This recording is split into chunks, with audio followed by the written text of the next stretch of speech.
O Senhor esteja convosco. Proclamação do Evangelho de Jesus Cristo segundo Mateus. Naquele tempo, disse Jesus aos seus discípulos: ninguém pode servir a dois senhores, pois ou odiará um e amará o outro, ou será fiel a um e desprezará o outro. Vós não podeis servir a Deus e ao dinheiro. Pois eu vos digo, não vos preocupeis com a vossa vida, com que haveis de comer ou beber, nem com o vosso corpo, com que haveis de vestir. Afinal, a vida não vale mais do que o alimento, e o corpo mais do que a roupa? Olhai os pássaros dos céus. Eles não semeiam, não colhem, nem ajuntam em armazéns. No entanto, vosso Pai que está nos céus os alimenta. Vós não valeis mais do que os pássaros? Quem de vós pode prolongar a duração da própria vida só pelo fato de se preocupar com isso? E por que ficais preocupados com a roupa? Olhai como crescem os lírios do campo. Eles não trabalham nem fiam. Porém eu vos digo, nem o rei Salomão em toda a sua glória jamais se vestiu como um deles. Ora, se Deus veste assim a erva do campo, que hoje existe e amanhã é queimada no forno, não fará Ele muito mais por vós, gente de pouca fé? Portanto, não vos preocupeis dizendo, o que vamos comer, o que vamos beber, como vamos nos vestir? Os pagãos é que se preocupam com essas coisas. Vosso Pai que está nos céus sabe que precisais de tudo isso. Pelo contrário, buscai em primeiro lugar o reino de Deus e sua justiça, e todas estas coisas vos serão dadas por acréscimo. Portanto, não vos preocupeis com o dia de amanhã, pois o dia de amanhã terá as suas preocupações. Para cada dia bastam seus próprios problemas. Palavra da salvação. Caríssimos irmãos e irmãs, gostaria de dizer duas coisas com a liturgia de hoje, com este Evangelho. A primeira, uma continuação daquilo que Jesus já nos dizia ontem, quando Jesus dizia que onde estiver o teu tesouro, ali estará o teu coração. E Jesus nos advertia deste perigo do dinheiro, da riqueza. Por que, meus santos? Porque, infelizmente, a riqueza, o dinheiro sempre tende a tomar o lugar de Deus no nosso coração.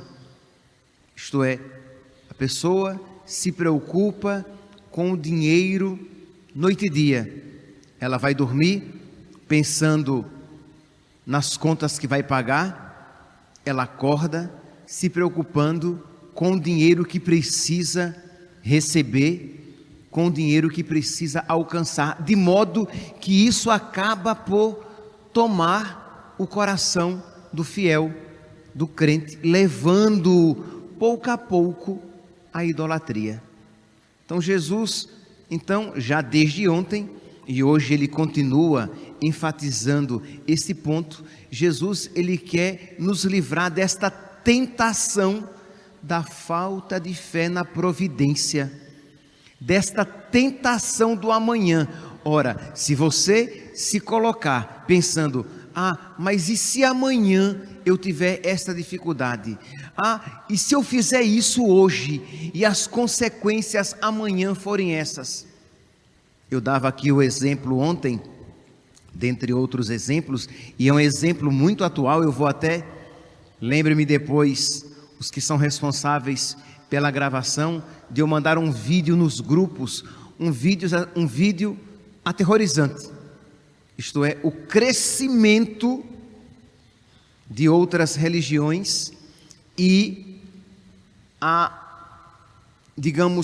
o não crescimento, o empacamento dos cristãos que não crescem. Por exemplo, daqui a 10 anos, se não até menos, a Europa já não será mais a Europa cristã católica que nós conhecemos. Por quê? Porque os católicos, eles não querem ter filhos. E como os católicos não querem ter filhos, não querem ter famílias numerosas, os outros, de um modo particular, os muçulmanos, estão crescendo e sem revolução, tomando conta da Europa. E por que é, meus santos, que os católicos, aqui eu estou dando apenas um exemplo da idolatria do dinheiro e dessa preocupação exagerada, mas nós poderíamos dar aqui vários outros exemplos. Mas por que é que as famílias católicas não querem mais ter filhos, famílias abundantes? Por causa da preocupação exagerada com o amanhã. E amanhã? E se vierem as dificuldades? E se eu não conseguir manter? Meus santos, exorcize isso do seu coração. Tenha fé na providência de nosso Senhor. E quando eu digo fé na providência, eu não estou dizendo que se você tiver fé na providência, você ficará imune aos sofrimentos, isento de sofrimentos. Não, você terá dificuldades, você passará por provações, mas Deus fará com que tudo isso concorra para o seu bem. Romanos, capítulo 8, versículo 28.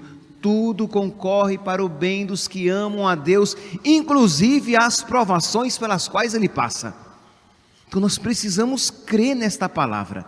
Jesus diz aqui, Ele repete quase que ao cansaço. Mateus, capítulo 6, versículo 27. Quem de vós pode prolongar a duração da própria vida só pelo fato de se preocupar com isso? Isto é, e aqui você pode colocar preocupação em todos os outros aspectos da sua vida. Eu dei apenas aqui o exemplo dos filhos, porque nós tínhamos refletido sobre isso ontem, e o evangelho de hoje é uma continuação imediata. Mas aplique isso às outras circunstâncias da vida, quando os seus medos, as suas preocupações tomam conta do seu coração de tal maneira que chegam mesmo a perturbar a sua fé. Então, diz aqui nosso Senhor: quem de vós pode prolongar a própria vida com as preocupações? Versículo 28. Por que ficais preocupados com a roupa? Olhai como crescem os lírios do campo. Deus cuida dos lírios do campo, Deus cuidará de você também. Pode ser, e provavelmente assim será, pode ser que você não tenha aquelas roupas que você gostaria de ter. Pode ser que a sua vida não seja aquela vida que você sonhou, mas se você se colocar na providência de Deus, Deus lhe reservará uma vida que concorra para a sua salvação aqui na terra e a vida eterna no céu. Mas para isso, meus santos, nós precisamos pedir a Deus fé, porque é muito bonito, é até poético de ouvir: olhai os lírios do campo, eles não trabalham nem fiam, porém eu vos digo, nem o rei Salomão em toda a sua glória jamais se vestiu como um deles. Ok, é muito bonito, mas percebe a implicação prática disso na própria vida? É dizer: Senhor, eu creio na tua providência, e se tu, Senhor, permitires isso, tu podes tirar um bem maior dessa situação. Então aqui essa confiança, é claro, meus santos, que o cristão católico não será um irresponsável, isto é, que ele nunca pensará no dia de amanhã, de modo que nem sequer um plano de saúde ele vai fazer, nem sequer, se ele tiver condições, guardar um dinheirinho ele guardará, porque não, Deus cuida do meu amanhã. Não é isso que eu estou dizendo. É claro que um mínimo de previdência, de você prever algo, de cuidado, nós temos e devemos ter Deus nos deu inteligência para isso. Mas você percebe que uma coisa é um mínimo de preocupação, de uma preocupação necessária para que eu me organize, para que organize a minha vida, para que eu organize a minha vida financeira, para que eu organize a minha vida, física, isto é, eu cuido da minha saúde, eu cuido do futuro dos meus filhos, ok. Mas outra coisa é quando isso toma conta do seu coração de tal maneira que lhe tira a paz. E sobre isso você pensa noite e dia, e você é capaz de, por causa desses ilusórios bens futuros, você é capaz de negar os mandamentos presentes de Deus. Isto é, você acaba caindo na idolatria e na desobediência a Deus, porque você quer se precaver, você quer estar seguro de que a sua vida neste mundo será isenta de sofrimento. E você não está seguro de que nesta vida você estará isento de sofrimento. Mas se você tiver fé, e se você procurar amar a Deus, você estará seguro de que tudo concorrerá para a sua salvação. E é isso nisso que nós precisamos crer. Então Jesus vai e continua, e como que nos chacoalha, né? Ele dá uma balançada na gente. Ouça aqui o versículo 30. Ora, referindo-se ainda aos lírios, se Deus veste assim a erva do campo, que hoje existe e amanhã é queimada no forno, isto é, se Deus cuida dessa maneira, até essa erva que não vale muita coisa, não fará Ele muito mais por vós, gente de pouca fé? Isto é, por que você não crê no meu amor? Olhemos para nosso Senhor Jesus Cristo na cruz e digamos: Ele é fiel, Ele prometeu que estaria comigo, Ele prometeu, Ele é providente, divina providência, providenciai. Mas repito, dizer divina providência, providenciai, dizer que tudo concorre para o bem dos que amam a Deus, dizer que Deus cuida de nós, não significa dizer de que Deus nos livrará de todo sofrimento. Isso não é cristão. A cruz faz parte da nossa vida, mas Deus misericordiosamente não deixará que a cruz nos esmague. Deus misericordiosamente não permitirá que o sofrimento nos desespere, mas Ele poderosamente fará com que da cruz nasça a vida e do sofrimento alegria.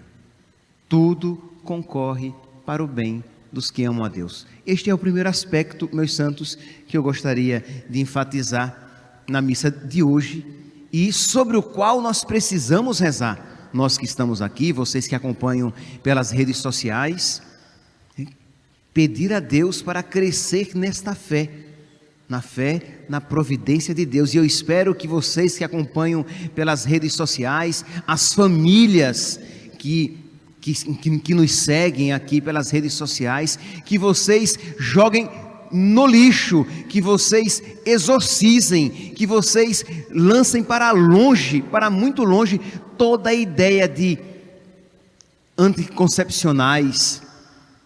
Por que é que vocês acham? E eu digo isso porque isso infelizmente é muito comum em famílias que se dizem católicas. Anticoncepcionais, DIU, quer dizer, realidades abortivas. Mas por quê? Por que essas pessoas não querem ter filhos? É porque elas dizem: eu odeio criança. Não, não é isso. Elas não odeiam crianças. Mas, e se no futuro eu não tiver dinheiro para cuidar dessas crianças? Mas, e se eu morrer no parto e não puder cuidar dessas crianças? Mas, e se eu perder a beleza do meu corpo, a saúde do meu corpo, tendo filhos e filhos? Mas, e se Deus me der um monte de filhos? Meu santinho, Deus sabe o que você pode e o que você não pode. Deus sabe a cruz que você pode carregar. Não caia no pecado dos anticoncepcionais, do DIU, da camisinha e de todos os outros métodos errados. Não caia nesses pecados por falta de fé na divina providência, que Deus cuida de você. Vasectomia, um outro pecado, vasectomia. Não caia nesse pecado. Creia que Deus cuida de nós. Pois bem, é o primeiro ponto. O segundo ponto é aqui no versículo 24, quando Jesus diz: ninguém pode servir a dois senhores, pois ou odiará um e amará o outro, ou será fiel a um e desprezará a outro. Eu sei que o contexto aqui do evangelho de hoje é de servir a Deus e ao dinheiro, não poder servir a Deus e ao dinheiro, mas vocês sabem muito bem que essa afirmação, ela pode ser aplicada muito mais amplamente. Isto é, nós não podemos servir a dois senhores, nós não podemos querer conciliar o inconciliável, e existe esta tentação terrível no povo católico, de querer conciliar, de querer que haja comunhão entre realidades que não podem comungar, que não podem fazer comunhão. São Paulo, na carta aos Coríntios, segunda carta aos Coríntios, capítulo 6, versículos 14 e 15, vocês podem, eu espero que vocês em casa, quem tem uma canetinha, copie. Segundo Coríntios, capítulo 6, versículos 14 e 15, São Paulo diz assim: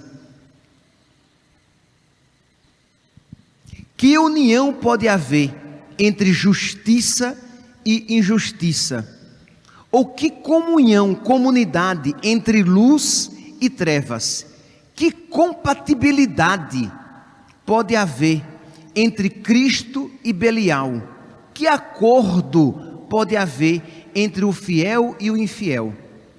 Isto é, aquela tentação que o católico tem de querer, ele quer continuar sendo católico, mas ele quer continuar aceitando na sua vida atitudes, posturas que não são próprias de Cristo. Ah, eu sou católico, mas eu acredito na reencarnação, eu frequento um centro espírita. Que comunhão pode haver entre luz e trevas? Eu sou católico, mas eu também sou da maçonaria. É incompatível, um católico não pode ser maçom. Que compatibilidade pode haver entre luz e trevas, entre bem e mal? Nós estamos acompanhando agora com tristeza, com pesar, com escândalo até, pessoas pró-aborto que querem que oficialmente elas sejam recebidas na comunhão. Mas como assim? Eu não estou entendendo. Que comunhão que pode haver entre o bem e o mal? Ora, se você não apenas praticou o aborto, mas você promove o aborto, você é a favor do aborto, e você quer ser recebido, você quer receber a comunhão? Que ligação pode haver entre a fidelidade e a infidelidade? Nós ouvimos, né, na sequência de Corpus Christi, quando Santo Tomás, quando compôs este hino, que ele diz que a Eucaristia, ela traz saúde e doença, o bem e o mal, vida e morte, vida para os que se salvam, morte para os que se condenam. O que é que uma pessoa que promove o aborto quer com a comunhão? A desgraça maior de si e a ofensa a nosso Senhor? Por quê? Porque está em pecado mortal e quer receber a comunhão, é para ofender nosso Senhor e ainda se engastar ainda mais, se encrustar ainda mais, se enraizar ainda mais no estado de pecado em que se encontra. O que é que comunhão pode haver entre o bem e o mal, entre a luz e as trevas? 2 Coríntios, capítulo 6, versículo 14 e 15. Isto é, ou que ninguém pode servir a dois senhores. O que é que pessoas homossexuais querem ir à igreja para receber a bênção da igreja? Como assim? Vocês percebem assim, de verdade, eu não entendo. Que comunhão você quer ter com a igreja que você sabe que não tem comunhão? Se você quer viver no pecado, você não pode querer que a igreja abençoe o pecado. Mas, eis aqui o fato ainda mais triste e escandaloso, quando aqueles próprios que deveriam defender o evangelho são os que começam a querer servir a dois senhores e a conciliar, a fazer comunhão entre o bem e o mal. E aí, representantes da igreja que querem abençoar essas realidades ou dar a comunhão a pessoas em estado de pecado mortal. Mas diz o profeta Isaías, outra passagem fortíssima para você depois, para você copiar e depois meditar. Isaías, vamos lá. Isaías capítulo 5, gosto da minha Bíblia que ela está toda marcada. Versículo 20. Isaías capítulo 5, versículo 20. Ai daqueles que chamam o mal de bem e o bem de mal. Ai daqueles que dizem ao que é errado está certo, e ao que dizem ao que está certo está errado. Ai daqueles que mudam as trevas em luz e a luz em trevas. Ai daqueles que dizem ao que é doce, amargo, e ao amargo é doce. Ai daqueles, quem quer que seja, ai daqueles. Isto é, não é caridade dizer ao que é mal é bom, ao que é feio é bonito, ao que é errado é certo. Não é caridade. Nós não podemos, meus santos, servir a dois senhores. Ou servimos a Cristo e ensinamos a verdade de Cristo e propagamos a verdade de Cristo, ou servimos ao demônio e ensinamos as mentiras do demônio e propagamos as suas ilusões. Peçamos, meus santos, que Deus nos dê sabedoria. Peçamos que Deus nos dê amor a Ele, para que nós de verdade queremos servi-lo e apenas a Ele. Que hoje, meus santos, nós católicos, nesta Santa Missa, peçamos a Deus essas duas graças. Primeiro, a que nós refletimos de crer na sua divina providência. Deus cuida de mim, mesmo em meio às dificuldades pelas quais eu passo ou venha a passar. E que Deus me conceda a graça de servi-lo somente a Ele e de a Ele amá-lo com todo o meu coração, com todas as minhas forças e com toda a minha inteligência e a minha vontade. Louvado seja nosso Senhor Jesus Cristo, para sempre seja louvado.